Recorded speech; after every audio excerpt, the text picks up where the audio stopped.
Hanging out the geese, it's raining again, or sprinkling. We got about an inch of rain last night and half an inch before that.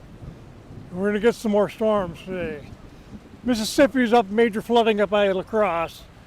You can see the creek here is coming up. And here we're going to go down the wing dam. It's starting to rain now, thunder in the background.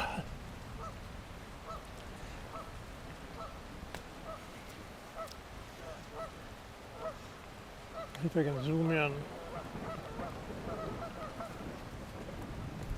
little slippery.